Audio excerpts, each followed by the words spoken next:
Bienvenue sur QSN Talks, le rendez-vous des réseaux sociaux et de l'e-réputation. Les réseaux sociaux, on les connaît ou on en a entendu parler. On sait les utiliser ou on cherche leur intérêt. Mais une chose est sûre, on ne peut plus passer à côté. Experts ou débutants, particuliers ou professionnels, les pratiques et les enjeux sont multiples. Vous voulez comprendre, apprendre ou vous perfectionner ? Alors abonnez-vous à ce podcast. Je suis Frédéric Foscani, spécialiste des réseaux sociaux et de l'e-réputation, consultant, formateur et conférencier. Je vous propose ici des astuces, des news, des analyses, des conseils et les dernières tendances.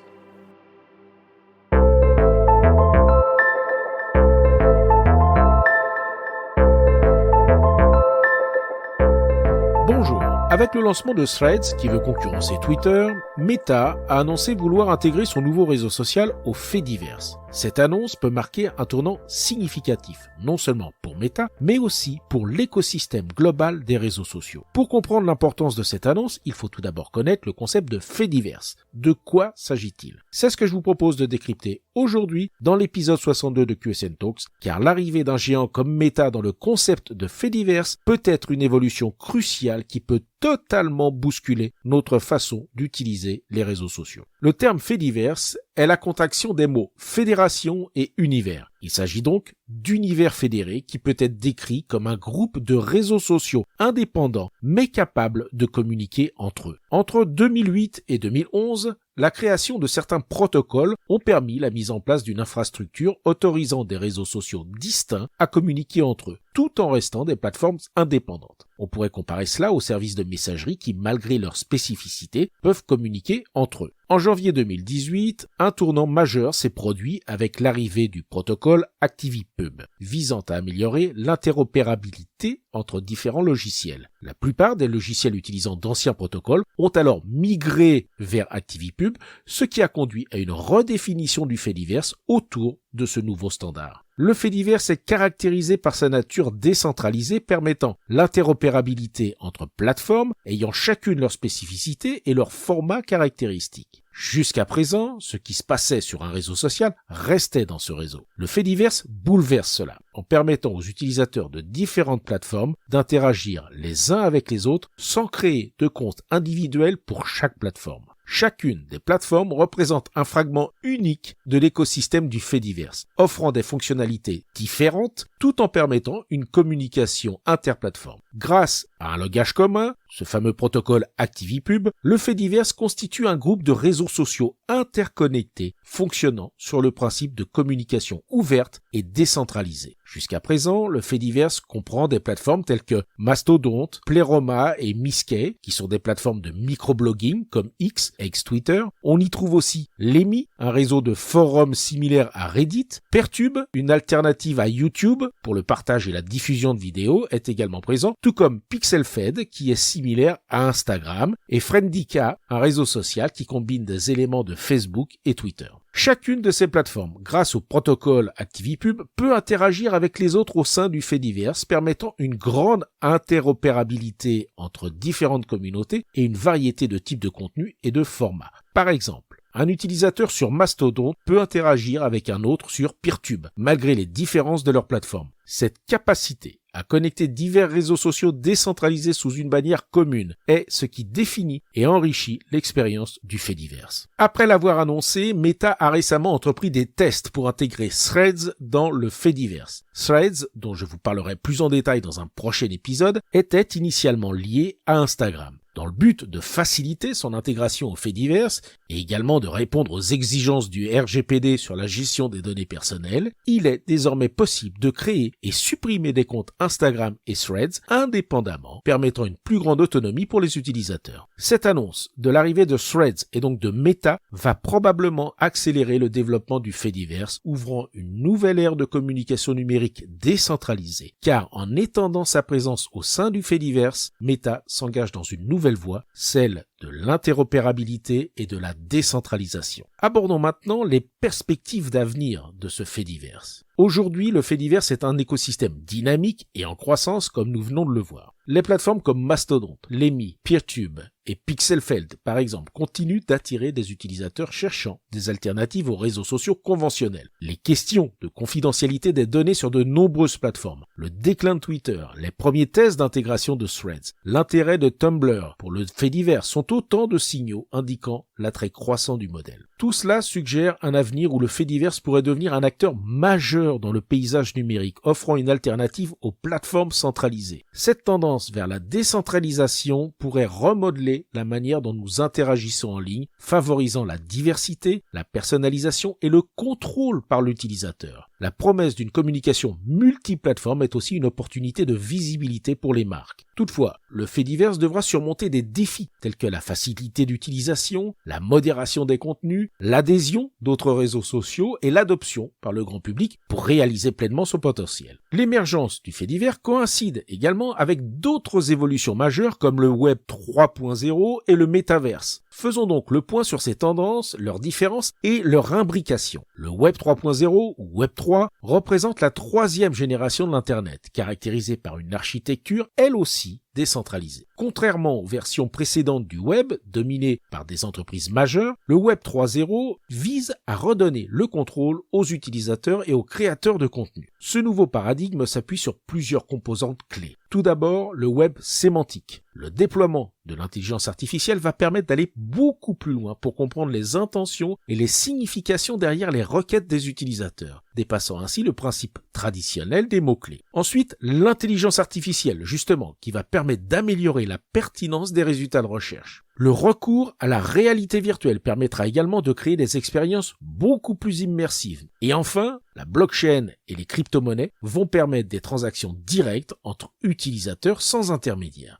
Toutes ces composantes regroupées forment un Internet plus ouvert, interopérable et centré sur l'utilisateur. Le métaverse, quant à lui, est un espace virtuel collectif, fusionnant la réalité physique améliorée et la réalité numérique. Indépendant des appareils spécifiques ou des fournisseurs, il crée une dimension où les interactions numériques prennent une forme plus immersive et dynamique. Dans le domaine de l'éducation, le métaverse offre des expériences d'apprentissage immersives. Pour le commerce de détail, il permet une expérience d'achat plus riche et interactive. Les événements virtuels tels que les conférences et les concerts peuvent également tirer parti de cette technologie pour offrir des expériences plus intégrées et engageantes. L'interconnexion entre le Web 3.0, le métaverse et le fait divers réside dans leur approche commune de décentralisation et de démocratisation de l'espace numérique. Le Web 3.0, axé sur la décentralisation, remet le contrôle du web entre les mains des utilisateurs grâce à la blockchain et aux crypto-monnaies. Alors que le Web 3.0 est la fondation technologique permettant d'accéder au métaverse, tout comme une route est nécessaire pour une voiture, les entreprises qui pilotent actuellement le développement du métaverse se concentrent sur des logiciels généralement propriétaires. Leur modèle économique repose davantage sur la vente de publicité, d'abonnements ou de licences. Ce modèle ne favorise pas nécessairement l'interopérabilité entre les services du métaverse car chaque entreprise cherche à retenir les utilisateurs sur sa propre plateforme. Alors que le Web 3.0 redéfinit les standards d'utilisation et de gouvernance d'Internet, le métaverse, lui, se concentre sur les jeux, les réseaux sociaux, le commerce de détail et d'autres types d'expériences immersives. À l'opposé du métaverse, les logiciels qui alimentent les services du fait divers sont des solutions open source. À terme, il sera probablement possible de créer un monde métaverse en utilisant les technologies open source du fait divers, établissant ainsi un réseau large et cohérent que les utilisateurs percevront comme un service métaverse unifié. En résumé, le Web 3.0, le métaverse et le fait divers partagent une vision commune de l'autonomie et de la liberté dans l'espace numérique, bien que leurs approches et modèles économiques diffèrent. Malgré tout, leur évolution convergente pourrait aboutir à un écosystème numérique plus intégré. Abordons maintenant les implications commerciales et les applications professionnelles liées aux faits divers. Quelles sont les opportunités pour les entreprises? Le fait divers devrait offrir plusieurs opportunités significatives pour les entreprises. Tout d'abord, la confidentialité des données. La structure décentralisée du fait divers permet à chaque serveur d'établir ses propres politiques de confidentialité. Cela réduit le risque de violation massive de données et allie le fait divers avec des réglementations comme le RGPD, offrant une alternative aux pratiques pratique de données souvent opaques des plateformes de médias sociaux traditionnelles. Ensuite, concernant le contrôle de l'information. Contrairement aux plateformes traditionnelles où les données sont liées à une seule plateforme, dans le fait divers, l'identité numérique d'une entreprise n'est pas confinée à une seule plateforme. Cela permet aux entreprises de déplacer leur audience et leur contenu entre différentes plateformes sans interruption, offrant ainsi une plus grande liberté dans la gestion de leur présence en ligne. Troisième opportunité pour les entreprises, la portée organique qui peut être potentiellement accrue. Le fait divers, grâce à son absence d'un algorithme dominant, permet une diffusion organique du contenu basé uniquement sur les interactions des utilisateurs. Cela peut être particulièrement bénéfique pour les petites entreprises ou celles dont les budgets publicitaires sont limités, leur donnant une meilleure chance d'être vues par leur public cible sans avoir à naviguer dans des algorithmes complexes ou à recourir à de la publicité payante. De plus, la capacité d'interagir sur différentes plateformes du fait divers augmente la portée potentielle du contenu, offrant un public plus large et une visibilité en ligne accrue. Mais il y aura également des défis pour les entreprises dans le fait divers.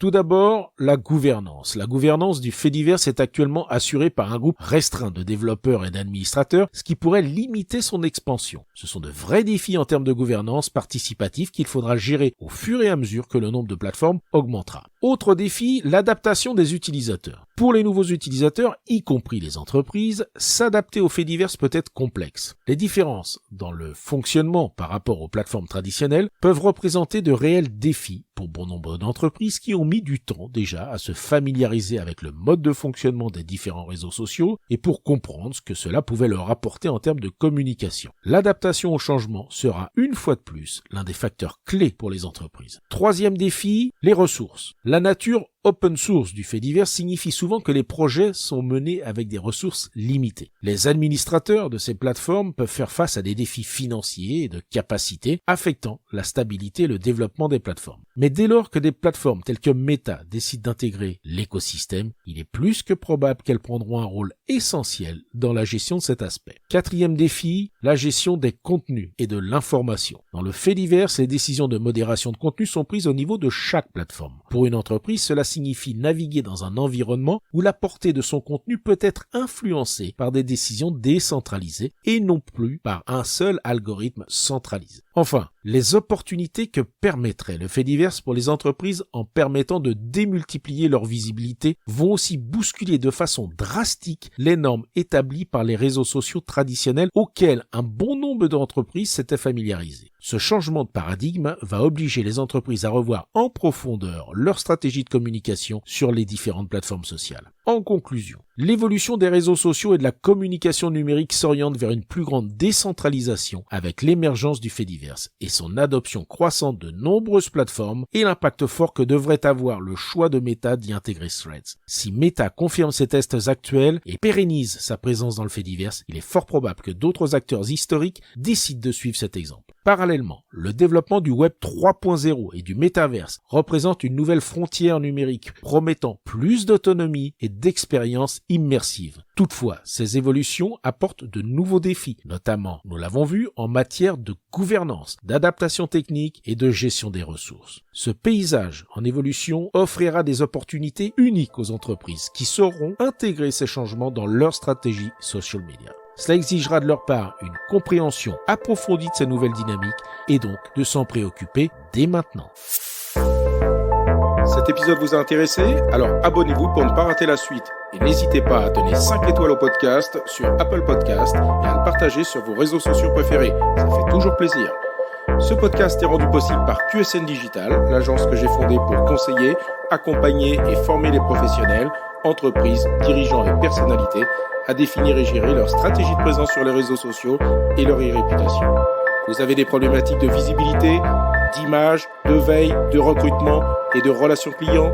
Vous souhaitez développer votre marque employeur? Vous voudriez faire de vos collaborateurs des ambassadeurs? Contactez donc QSN Digital pour demander votre coach social media. Je me ferai un plaisir d'échanger avec vous. Pour me trouver, rien de plus simple, demandez à Google ou à vos réseaux sociaux. À bientôt.